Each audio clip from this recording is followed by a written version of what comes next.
More than 13,000 Afghan children, newborns to be exact, have died of hunger, have died of malnutrition as a result of the Biden administration deciding to seize the assets of the Afghan Central Bank. This has been a complete and utter disaster for the Afghan people. It makes absolutely no sense for Biden to continue on with this. But nonetheless, despite the number of deaths as a result, this policy continues.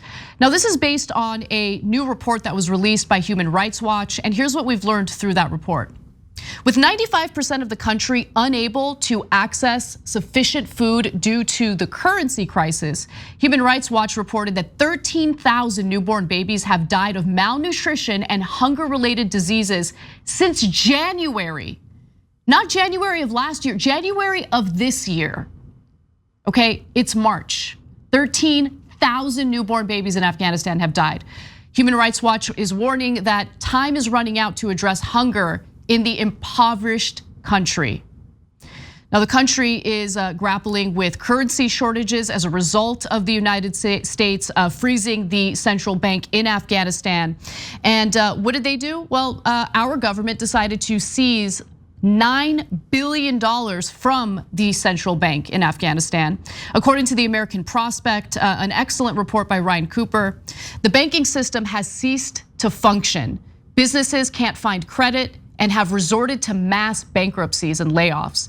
People can't get enough cash. The country can't afford necessary imports, and the value of the currency is collapsing. And there's a huge problem because the way the economy works has been completely destroyed single-handedly by the United States seizing these assets. And the argument here is, well, the Taliban took over. And so as a result, we're gonna seize the assets and we're going to implement sanctions because we're not in any way going to support the current government of Afghanistan, because we don't want to do any type of business or provide any type of support to the Taliban. But understand what that means for the Afghan people, which they've done nothing wrong whatsoever. Innocent people, innocent civilians who were already brutalized by US foreign policy are now experiencing insult to injury with their economy collapsing based on what we're doing here, what our government is doing. Ryan Cooper continues to write in the American Prospect, the main problem is the shattering recession and currency crisis that has crushed the Afghan economy since American troops withdrew. Occupation spending accounted for 40% of the country's GDP and 3/4 of its government budget. Most Afghans can't afford food that would otherwise be readily available. Now, Doctors Without Borders is overwhelmed. They're trying to help in every way they can, but it's incredibly difficult to do so, especially based on the sheer numbers of people who are suffering from malnutrition as we speak. 1 in every 5 children, by the way, 1 in every 5 children admitted to critical care is dying, and the situation at the hospital has been made worse in recent weeks by the spread of the highly contagious measles disease that damages the body's immune system, a deadly blow for babies already suffering from malnutrition. Why are we allowing babies to suffer any type of consequence right now? What is the reasoning behind it? And so the Biden administration has received some backlash on this because who are we to seize $9 billion in assets from a sovereign country, especially after we engaged in a war that lasted decades, spent $3 trillion and accomplished absolutely nothing. Why? We destroyed that country. Why would we continue destroying it by seizing these assets? Well, apparently the Biden administration decided, okay, look, it appears that people are really suffering in Afghanistan based on our actions. So why don't we provide some humanitarian aid? Why don't we take some portion of the $9 billion that doesn't belong to us, belongs to Afghanistan, and just give it back to them in the form of humanitarian aid. But there are problems with that. So as Common Dreams writes, after spending months sitting on more than $9 billion it seized from the central bank last summer, after the Taliban took over Afghanistan, the Biden administration last month announced it would commit $3.5 billion to unspecified humanitarian efforts. $3.5 billion. First of all, why not return all the money that you seized from a sovereign country? Again, let me repeat. But more importantly, is that humanitarian aid going to actually get to the right people when you consider that there are sanctions in place as well? And the sanctions dissuade international banks from doing any business with humanitarian organizations that would do the work in Afghanistan. They're worried, hey, what if we go against US sanctions? What if we get penalized in some way, reprimanded in some way by the US government for doing this business? So you have to take those sanctions into account as well. And what about the rest of the money? What is Biden doing with the rest of that $9 billion that was seized from Afghanistan? Well, let's watch this video to give you a little more of an explanation. The Taliban were in power in Afghanistan when the 9/11 attacks happened, as you know, and they had played host to Al-Qaeda, and Al-Qaeda was the organization, the group that planned and executed the 9/11 attacks. Nothing to do with ordinary Afghan people.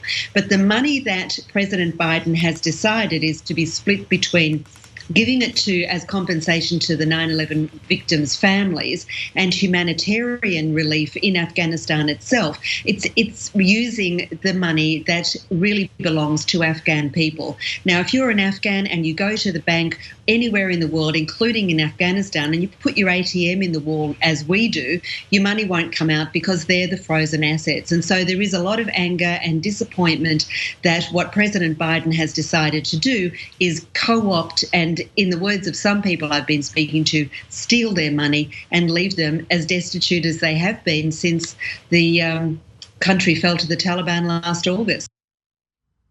So Biden takes half that money and says that he's going to give it to the families of victims of 9/11, even though many of those families have come out and said, no, this is wrong, don't do this.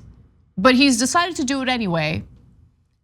It's fascinating because we still have very nice relations with Saudi Arabia. And there's never any critique or criticism coming from the United States government, whether it's a Democrat or a Republican sitting in the White House, in regard to Saudi Arabia's role in what happened on 9/11. No conversation about that whatsoever. In fact, our relationship with Saudi Arabia is so friendly that we will go to war on their behalf. We will assist them in a war in Yemen where you have, oh, would you look at that? More innocent children dying of famine, dying of hunger. And when you take a look at stories like this and you compare it to the way both the corporate media in the United States and the way mainstream Democrats, corporate Democrats, just respond to Ukraine. Just compare what they're doing in these countries, how little attention it gets, and compare it to the response to Ukraine. Wouldn't it be amazing if we were humanitarian minded when it came to every country, not just countries that we cherry pick as wanting to help? You see story after story humanizing the Ukrainian people, and that's the right way to cover what's happening to them. But you rarely see stories about Yemen. You rarely see stories about what's happening to civilians in Afghanistan. And it's just wrong. It's just wrong. And the other thing I want to bring up is how we haven't heard a peep from people like George W. Bush, who was really disappointed that the United States was withdrawing troops from Afghanistan because he was concerned about Afghan women. Oh, what about the treatment of Afghan women? Are we really going to pull out? Well, now Afghan women are starving. Their newborn babies are dying. Not a peep. Because apparently being concerned about civilians only matters to government officials when you can sell weapons, when you can ensure that some profit will be distributed over to private defense contractors. It's just wrong, it's gross, it needs to be called out. I get that this isn't the top news story of the day, but I wanted to make sure you guys knew about it. Thanks for watching The Young Turks, really appreciate it. Another way to show support is through YouTube memberships. You'll get to interact with us more. There's live chat emojis, badges. You've got emojis of me, Anna, John, JR, so those are super fun. But you also get playback of our exclusive member-only shows and specials right after they air. So all of that, all you gotta do is click that join button right underneath the video. Thank you.